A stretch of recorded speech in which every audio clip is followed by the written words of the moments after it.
आज जो मैं आपको कहानी सुनाने जा रहा हूं उसी अतुल सुभाष की।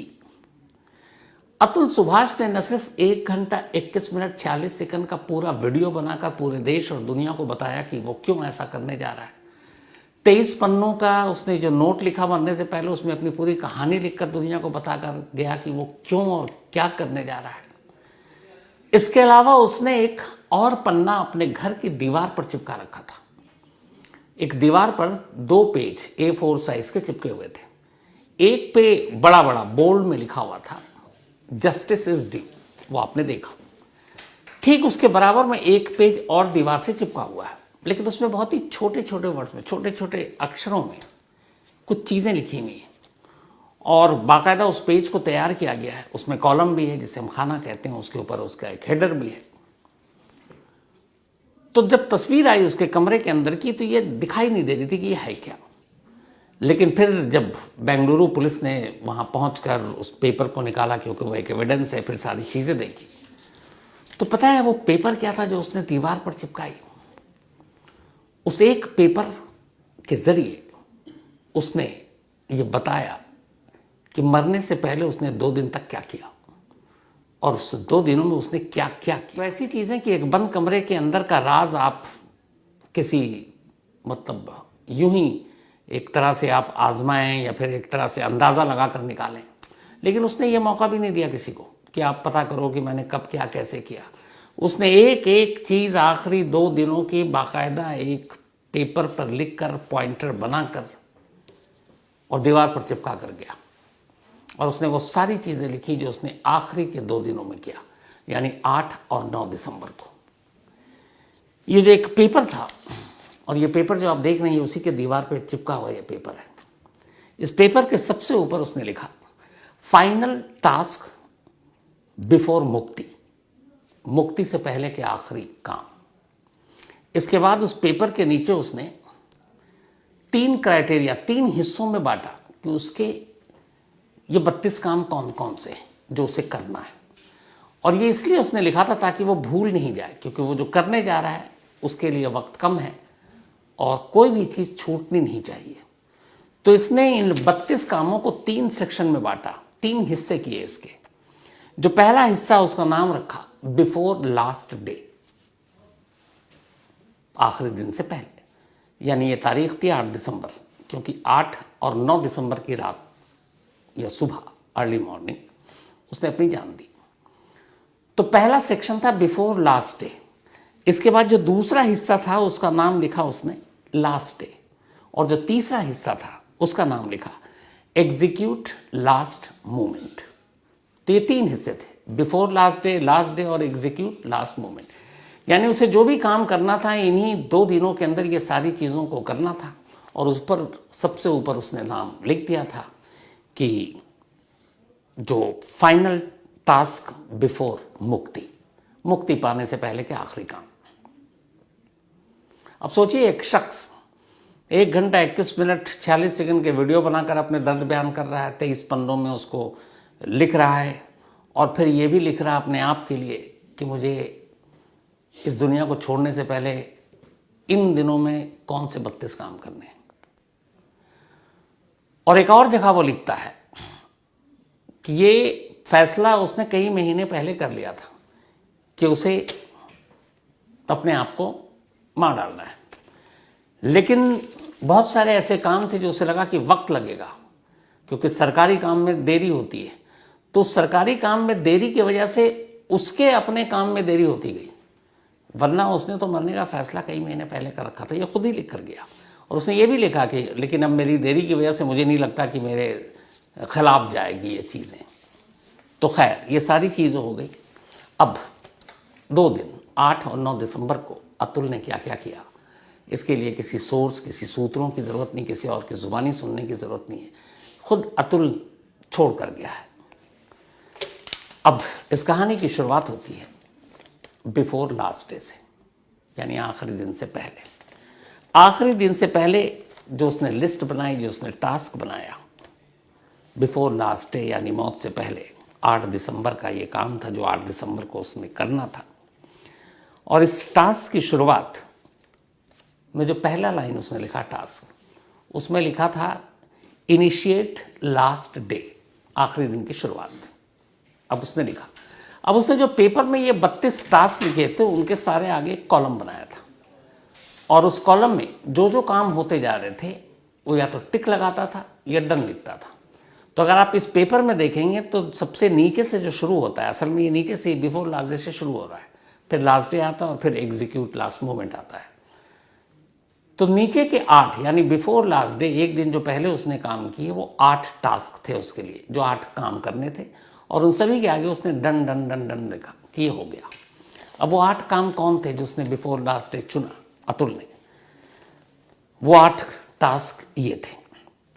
उसका पहला टास्क, एक तो इनिशिएट द लास्ट डे, शुरुआत कर दी। दूसरा उसका टास्क ये था कि इंपॉर्टेंट डॉक्यूमेंट्स को पैक करना था। अब उस इंपॉर्टेंट डॉक्यूमेंट्स में सारे लीगल डॉक्यूमेंट्स, बैंक के पेपर्स, और भी सारे जो प्रॉपर्टी या जो भी एफडी, सारी चीज़ों के, तो उस बाकायदा लिख कर गया था कि उसे क्या क्या करना ताकि भूल ना जाए। तो उसका दूसरा इंपॉर्टेंट काम था, टास्क था उस दिन की सारे डॉक्यूमेंट्स को पैक करना है। तीसरा टास्क था कानूनी तैयारियों को पूरा करना, जो भी लीगल फॉर्मेलिटीज़ हैं, सारे पेपर हैं, कोर्ट में 9 मुकदमे थे उनसे रिलेटेड, तो सारी कानूनी जो पेपर्स हैं उनको जब इकट्ठा करना, एक जगह रखना। चौथा काम था कि अपने ऑफिस के सारे टास्क को पूरा करना। कमाल ये देखिए कि ये बंदा अगले 2 दिन के अंदर अंदर ये कदम उठाने जा रहा है, ऑफिस का काम नहीं छोड़ा, ये अपने ऑफिस के भी टास्क को पूरा कर रहा है, और उसने बाकायदा मेंशन किया कि मुझे ऑफिस के भी काम को पूरा करना है। तो एक काम था उसका ऑफिस के जो टास्क है, ऑफिस का जो काम है, सभी काम पूरा करना है। पांचवा इसका टास्क था कि जितने भी कम्युनिकेशन उनको इकट्ठा करना, खत, बाकी सारे मेल्स जो भी थे, तो कम्युनिकेशन को इकट्ठा करना, एक जगह करना।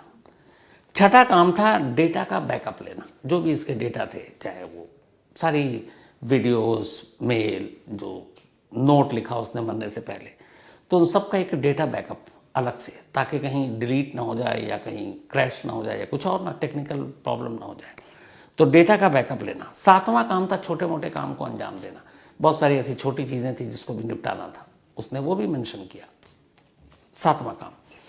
आठवां काम था पैसों को सेव करना, कि जहाँ जहाँ जो पैसे थे उन सबको एक जगह पहले सेव करो और उसको सही जगह जाके जिसके हाथों में पहुँचना वहाँ तक पहुँच जाए।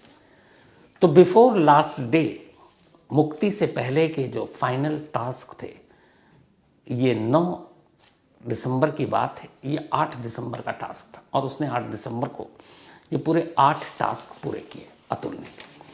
अब 8 दिसंबर के बाद दूसरा टास्क आता है, दूसरा दिन। अब 9 दिसंबर की तारीख आ गई। 9 दिसंबर ये शायद रात के 12 जब बजे, तो 8 दिसंबर की शाम रात से शुरू हुआ या सुबह से, और फिर 9 दिसंबर उसी 8 रात की तारीख जब 12 से गुजर गया तो 9 दिसंबर की रात हो गई। तो ये उसी वक्त 9 दिसंबर की रात की बात है जब इसे दूसरा टास्क करना था। तो अब अतुल ने अपना पहला काम तो कर लिया, पहला हिस्सा उसने बिफोर लास्ट डे के तौर पर कर लिया।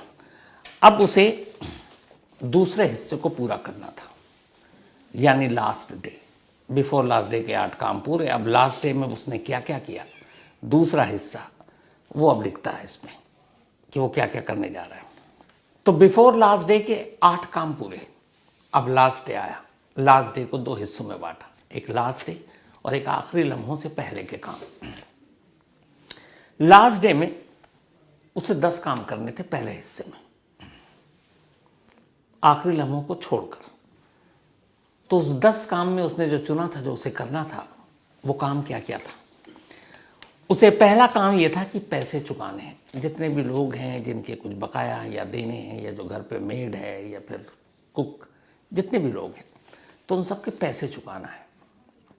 दूसरा काम, जितने भी उसको डॉक्यूमेंट्स थे उसके पास, उसको स्कैन कर अपलोड करना था, ये दूसरा काम था। इसके अलावा उसका जो तीसरा काम था, सारे डॉक्यूमेंट्स को अपने मेल के साथ अटैच करना। इसके अलावा जो मरने से पहले उसने नोट लिखा, उसकी एक कॉपी बैकअप के तौर पर अपलोड करना, ताकि इधर उधर अगर हो गया तो एक कॉपी बैकअप में रहेगी। लैपटॉप, चार्जर ऑफिस की आइडेंटिटी कार्ड, सोसाइटी जहाँ ये रहता था उसके गेट की आईडी और ऑफिस के गेट की आईडी, और इन सारी चीज़ों को अपने ऑफिस में जमा कराना। तो उसने बता दिया था कि ये कहाँ कहाँ होगा, मतलब लैपटॉप, चार्जर तक, ऑफिस के आईडी तक, ये सब ऑफिस में जमा कराने का भाई उसमें टास्क में शामिल था। इसके अलावा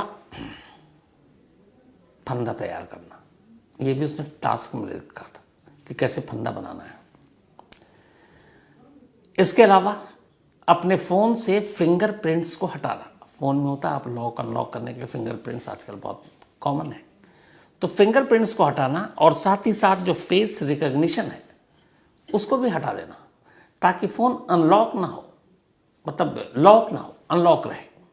क्योंकि उसे मालूम था वो जो करने जा रहा है उसके बाद पुलिस आएगी, बाकी चीज़ें खंगालेगी, उसके सारे इलेक्ट्रॉनिक गैजेट देखेगी। तो उसने इस बात का भी ध्यान रखा कि फ़ोन के जो फिंगरप्रिंट्स हैं उसको क्लियर कर दो, जो फेस रिकॉग्निशन का लॉक लगा रखा उसको हटा दो और फ़ोन को अनलॉक रखो। ये भी उसने अपने टास्क में लिखा।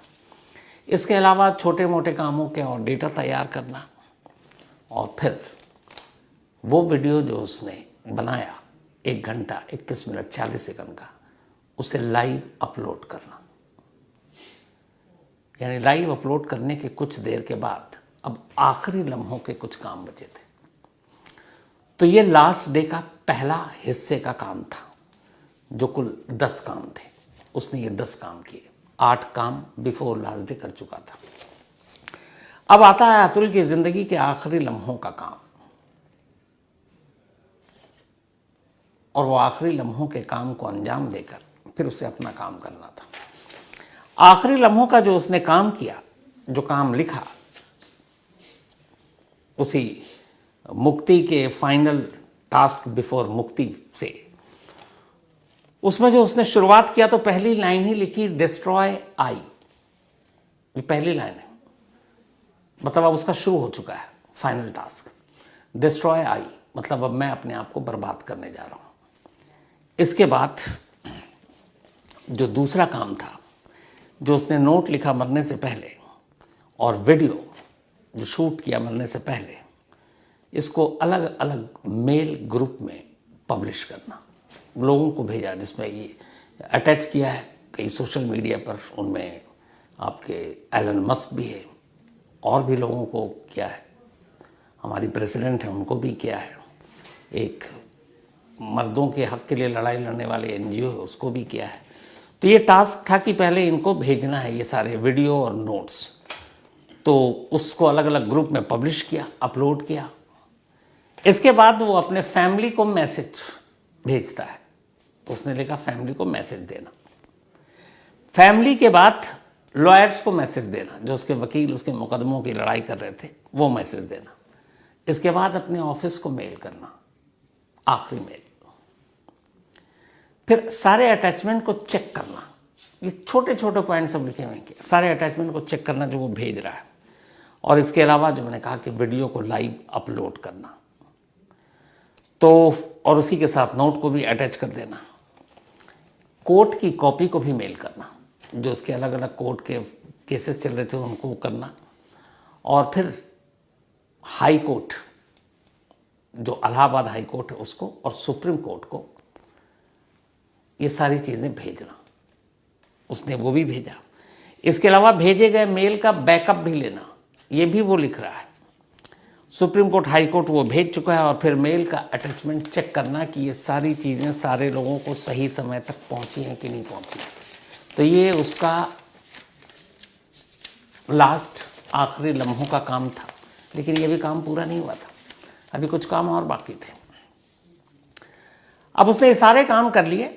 32 में से अब 6 टास्क बचे थे, लास्ट 6, और उसे लास्ट 6 टास्क को पूरे करने थे।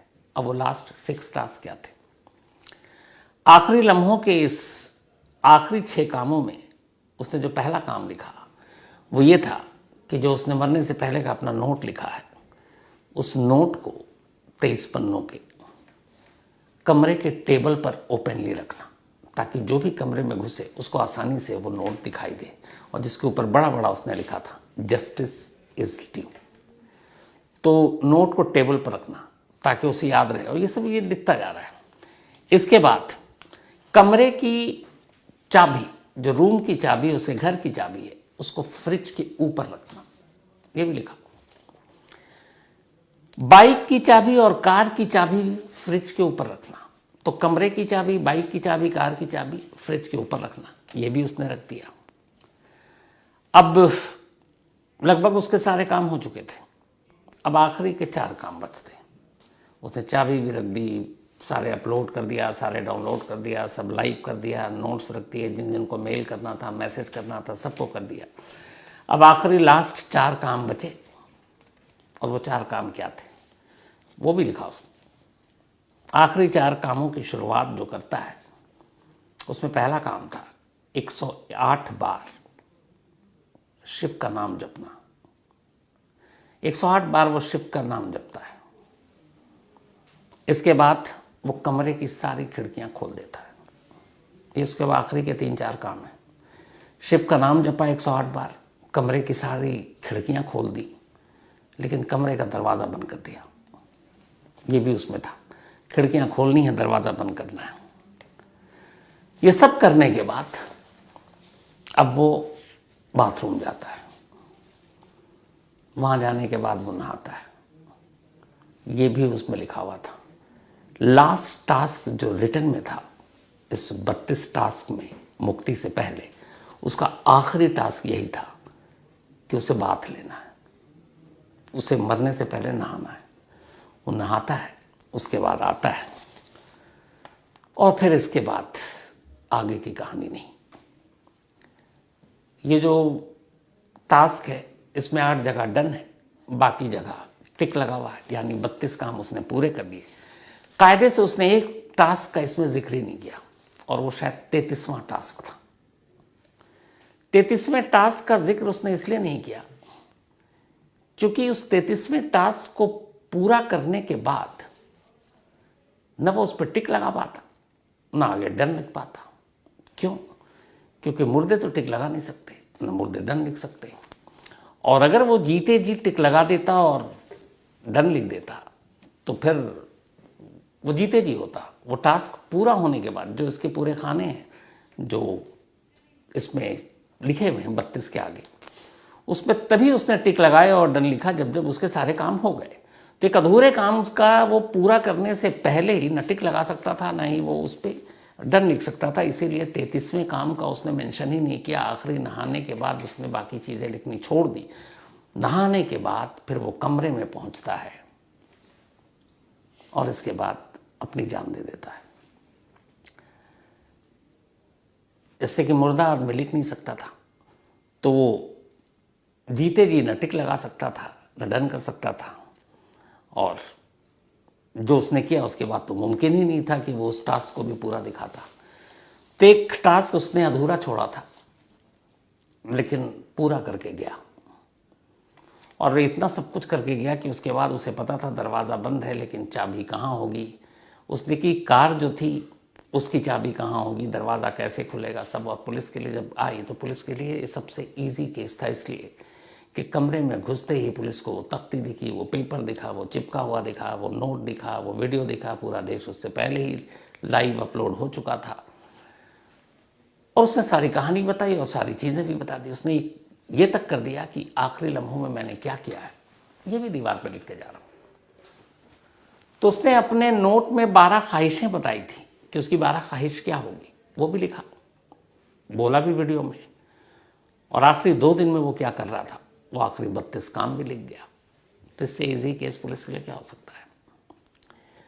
उधर अतुल की फैमिली बेंगलुरु पहुंची।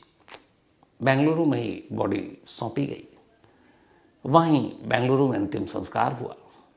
अंतिम संस्कार के बाद अतुल का भाई कलश में अतुल की अस्थियां लेकर फ्लाइट से पटना पहुंचे। माँ भी साथ गई थी, और माँ ने जब से खबर सुनी है वो होश में कम और बेहोश ज़्यादा हो रही हैं, रो रो कर निढाल है। तो जब पटना पहुंचा अतुल का भाई, हाथ में अपने अतुल को लिए हुए उस कलश में अस्थियों की शक्ल में और उस कलश में बंद, तो एक रिपोर्टर ने पूछा कि इन अस्थियों का क्या करेंगे। कि आप अपने भाई की आखिरी ख्वाहिश पूरी करेंगे। और अतुल की आखिरी ख्वाहिश क्या है? 12 ख्वाहिशों में से वो ये है कि तब तक उनकी इस अस्थियों को विसर्जित न की जाए, न बहाई जाए, जब तक कि उसे इंसाफ नहीं मिल जाता।